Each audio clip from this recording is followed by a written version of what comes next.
The hotel room smelled of roses and smoke. Lai sat on the edge of the bed, dress wrinkled, mascara running. Her reflection in the mirror looked like a stranger. The sound of laughter from the ballroom echoed through the walls. Each laugh felt like another cut to her chest. Her mother entered quietly, eyes red, hands trembling. "You don't have to explain," she whispered. Lai shook her head, voice barely there. "They laughed at him, Mom. They laughed at Dad." Her mother sat beside her, reaching for her hand. "Your father would have stood up the same way," she said softly. Lai's phone buzzed again on the nightstand. Another message from Min. "Please come back. It was just a misunderstanding." She stared at the screen until the letters blurred. Just a misunderstanding. Like forgetting to remember who saved your life. Like pretending a joke wasn't meant to wound. Her chest burned with a mix of anger and heartbreak. She typed a reply, then erased it. The words didn't matter anymore. Long appeared at the door, his suit jacket slung over one shoulder. His eyes dark, his jaw tight. "I should go down there," he muttered. Lai looked up, voice sharp. "No, let them laugh. Let them show who they really are." He froze, then nodded slowly. "You're stronger than him, you know." She gave a small, broken laugh. "Strong doesn't mean I don't hurt." Her mother brushed a strand of hair from her cheek. "Pain is proof you care. It's proof you still have heart." The clock ticked loudly between them. Outside, rain began to fall against the tall windows. Lai stood, her hands trembling as she removed her earrings. Each piece of jewelry felt heavier than before. She placed them on the table, beside the forgotten ring. "I thought love meant staying," she said quietly. Her mother looked at her reflection, proud and sad. "Sometimes love means leaving first." Lai inhaled deeply, tasting salt and perfume. She felt her father's watch pressing against her skin. The metal was cold but comforting. A reminder of every promise he'd ever kept. Her phone lit again. Min's name. Then his mother. Then his father's. She turned it face down. Silence wrapped the room like a blanket. "I can't marry someone who hides behind silence," she whispered. Her mother nodded once, tears glimmering. "Then don't. You've already made the bravest choice." Long leaned against the doorframe, watching his sister breathe. "You'll sleep here tonight," he said. Lai smiled faintly, exhausted but steady. "For the first time in years, I think I'll actually sleep." The rain grew heavier, drowning out the last echoes of the ballroom. Somewhere below, the band still played a love song. But in this quiet room, Lai had already said goodbye. She closed her eyes and let the sound fade into nothing. Tomorrow would come, with or without him. And when it did, she'd still be standing. The house smelled like coffee and rain. Lai stood in the hallway, suitcase by her feet. Her mother had opened every window to let the night air in. It carried the faint scent of the sea and something like peace. Her father's boots still sat by the back door. Dust gathered on the toes, but they looked ready to walk. She brushed her fingers across them, throat tightening. "Hi, Dad," she whispered, voice cracking. The clock in the kitchen ticked, steady as a heartbeat. Long sat at the table, flipping through the newspaper without reading. He looked up when she entered, eyes softer than before. "You didn't sleep," he said. "Didn't need to," she replied, pouring a cup of coffee. It tasted bitter, grounding, real. Her mother set a plate of toast in front of her. "You should eat something." Lai nodded but didn't touch it. She stared at the family photo on the wall. Her father's smile beamed between them, frozen in time. He'd been gone 3 years, but tonight felt like losing him again. Her phone buzzed across the table. Min's name flashed on the screen. Then another message from his father. She turned it over, face down. Long leaned back, arms crossed. "Are you going to answer him?" "No." He nodded slowly, like he'd already known. "I'd like to hit him once, though." Lai gave a tired smile. "Don't waste your fists on cowards." The rain outside softened to a steady rhythm. Her mother sat down across from her, hands folded. When I married your father, people said he was too ordinary. No money, no status, just courage. She paused, eyes distant. And he proved that courage was worth more than any of it. Lai swallowed hard, blinking away tears. He always said, do what's right, even if you're alone. Her mother nodded. He didn't mean it would be easy, just necessary. They sat in silence, the kind that felt like understanding. Lai finally took a bite of toast, cold but comforting. She felt something shift inside her, small but solid.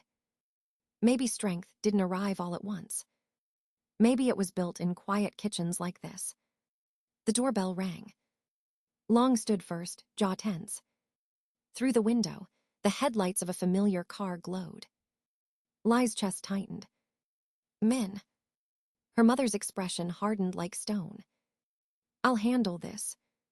She opened the door before Lai could speak. The voices outside were low but sharp. Please, Mrs. Nguyen, I just want to explain. There's nothing to explain, her mother said evenly. My husband saved your father's life. You watched them laugh about it and said nothing. I was trying to keep peace, Min's voice cracked. Her mother's tone turned colder. Peace bought with silence isn't peace, it's surrender. The door closed, soft but final. Lai didn't move for a long time. When she did, she whispered, thank you. Her mother smiled faintly. Your father would have done the same. The rain stopped. The air smelled clean. For the first time since the wedding, Lai felt her lungs fill completely. Outside, the world looked washed new. Inside, something in her heart began to heal. The morning light fell across the school hallway. Lai walked slowly, papers pressed to her chest. Students passed by, laughter echoing against the lockers. Their innocence felt like a different world entirely. She opened her classroom door, breathing in chalk and silence. The desk still held yesterday's coffee ring. Her father's watch ticked softly on her wrist. It grounded her, the only sound she trusted. She arranged lesson plans, pretending not to shake. But pretending never lasted long. A knock startled her. The principal stood in the doorway, kind but uneasy. Someone's here to see you, he said. Before she could ask, a familiar perfume filled the air. Mrs. Tram swept into the room like she owned it. Darling, she began, smiling too wide. This little misunderstanding has gone too far. Lai stayed behind her desk, voice calm. It wasn't a misunderstanding. Mrs. Tram waved her manicured hand. Men say foolish things after a few drinks. You mustn't take it so personally. Lai stared, jaw tightening. My father died saving lives. Yours included. Mocking him wasn't foolish, it was cruel. The woman's smile faltered. You're young, you'll learn diplomacy. No, Lai said quietly. I'll learn courage. For a heartbeat, the room was utterly still. Then the older woman scoffed, turning toward the door. As she reached it, another voice came softly. Excuse me. An elderly woman stepped inside, small and steady. Her eyes kind, her hands trembling slightly. Mrs. Nguyen, Lai asked, confused. The woman nodded. I'm Min's grandmother. Mrs. Tram stiffened. Mother, this isn't your concern. But the older woman ignored her. She pulled a worn envelope from her bag. I thought you should have this. Inside lay a photograph, edges yellowed by time. Lai's father stood beside a soot-covered man, Mr. Kwan. Both smiling, both alive. He saved my son, the old woman whispered. And that night, your father refused payment. He only asked that we remember kindness. Lai's throat closed, words impossible. Mrs. Tram shifted, her eyes darting to the floor. Her mother's gaze was steady, unyielding. You've forgotten gratitude, child. Pride makes poor company. The older woman turned back to Lai, voice gentle. Don't let their shame stain your grace. Lai blinked through tears, clutching the photo to her chest. "I won't," she whispered. The principal lingered by the doorway, silent witness. Mrs. Tram muttered something about timing and stormed out. The old woman smiled faintly before following her. When the door closed, the air felt lighter. Lai looked down at the picture again. Her father's eyes seemed alive, almost knowing. She set it on her desk, beside her lesson plan. For the first time in days, she exhaled without shaking. Maybe the world hadn't forgotten entirely. Maybe goodness didn't vanish. It just waited to be remembered. The bell rang. Students began to pour in. Lai wiped her eyes, squared her shoulders. "Good morning, everyone," she said. Her voice didn't tremble this time. And somewhere deep inside, she knew. This was how healing began. The morning sun spilled through her bedroom window. Lai sat on the floor beside an open suitcase. Clothes, maps, and an old pair of boots lay scattered around her. Her father's boots. The leather cracked but strong, still carrying his scent of smoke and pine. She slipped her hands inside them, feeling the shape of his steps. Her mother knocked softly on the door. Going somewhere. Lai looked up, eyes steady. Everywhere he wanted to go. A pause, then a quiet sigh. "He'd love that," her mother said. The flight ticket rested on the desk, Phoenix, Arizona. Lai folded it into her journal, right beside a list. Grand Canyon, Yellowstone, Acadia, Olympic Forest. Places he'd dreamed of seeing someday. She zipped the suitcase and took a deep breath. For the first time in months, the weight on her chest loosened. The next morning, the airplane window framed endless clouds. Below, the world stretched wide and waiting. She thought of her father's words again. Do what's right, even if you're alone. Maybe this journey was her way of doing just that. The desert air hit her like fire when she landed. At the canyon's rim, she stopped, speechless. The earth opened beneath her, in colors too vast to name. She sat down, pulled out her journal, and began to write. "Dear Dad, you would have loved this view. The light keeps changing, just like you said it would." Her handwriting wavered, but her smile didn't. A raven soared above, wings black against the gold horizon. It circled once before vanishing into the wind. Lai traced the edge of the page with her finger. "You taught me how to stand firm, even when it hurts," she wrote. "And I'm trying, Dad. I really am." The canyon echoed faintly, like a whisper answering her. She laughed softly through tears. The next days blurred into trails and sunsets. Her feet ached, her skin burned, but her heart felt light. She collected stones from each stop, small tokens of courage. At night, under the stars, she talked to him aloud. It felt less like memory and more like presence. Every sunrise came easier than the last. She didn't check her phone anymore. Messages could wait. Life couldn't. One morning at Yellowstone, steam rose from the ground. The earth breathed, alive and untamed. Lai closed her eyes, inhaling sulfur and sky. "I get it now," she whispered. "Doing the right thing isn't about being fearless.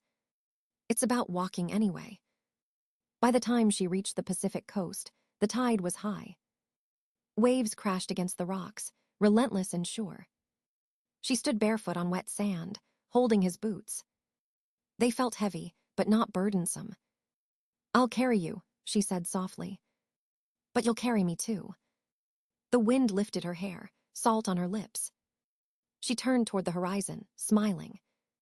The journey wasn't over. It was only beginning. 6 months later, the town looked smaller than she remembered. Lai drove past the diner, the park, the old movie theater. Everything familiar, yet nothing the same. Her reflection in the window wasn't the girl who left. She was quieter now, steadier, sunburned from miles of sky. At home, her mother waited with open arms. "You look lighter," she said. Lai smiled. "Maybe I finally am." They unpacked her suitcase together, one memory at a time. Maps torn at the edges. Photos of canyons, forests and stars. The boots stood by the door, worn but whole. Her father's watch gleamed on her wrist, still ticking. Later at school, the halls buzzed with a New Year's energy. Colleagues greeted her like a survivor returning from battle. Principal Nam stopped by her classroom. "Good to have you back, Lai. Ready to start again." She nodded, setting a new photo on the wall. Grand Canyon at sunrise, gold spilling over stone. Her students noticed first. "Miss Lai, is that you?" "Yes," she said softly. "That's me, learning something new." The days filled quickly with lessons, laughter, and quiet strength. But one morning, she stood before the school board. A proposal folder in her hands, heart steady. "I'd like to start a scholarship," she began. "The TAM&GUY, Letter 1EC5 and Memorial Fund, for students showing courage and kindness." The room fell silent. Then the principal smiled, eyes glistening. "Approved unanimously," he said. Applause broke the stillness, gentle but certain. Lai exhaled slowly, warmth rising in her chest. That evening, she visited the cemetery, flowers in hand. The sun dipped low, painting the marble in amber light. She knelt, tracing her father's name with her fingers. "They said yes, Dad," she whispered. "I told them your story. I think you'd be proud." The wind carried her voice through the quiet rows. She placed a small stone on the grave, one from each place she'd been. A canyon, a forest, a coast. Every piece a promise kept. When she turned, a figure waited by the gate. "Min." He looked older, tired, regret carved deep in his eyes. "I just wanted to say thank you," he said softly. "For teaching me what I should have known all along." Lai nodded, calm but distant. "Then keep learning," she said. He smiled faintly, then left without another word. The peace in her chest didn't waver.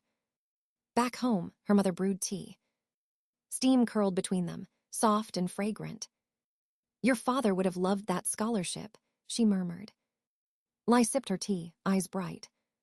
"He already does," she said. Outside, the night hummed with crickets and wind.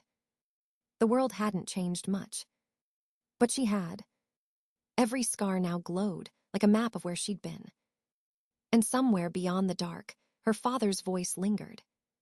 "Keep walking, Lai. The right path never ends." She smiled, closing her eyes, letting the quiet hold her. The afternoon, light poured through the classroom windows. Dust drifted in the air like tiny stars. Lai stacked essays on her desk, neat and calm. Her father's watch clicked softly, marking time. The world outside felt alive again. Students laughed, voices spilling down the hall. She smiled, remembering when she'd forgotten that sound. A soft knock interrupted her thoughts. It was the mail carrier, handing her an envelope. Cream paper, careful handwriting, Min. She held it for a moment, unread. Then she slipped it into the drawer beside her journal. Some stories didn't need reopening. She stood, stretching, the sunlight warm on her face. The scholarship fund had its first recipient today. A girl named Mai, whose mother worked 2 jobs.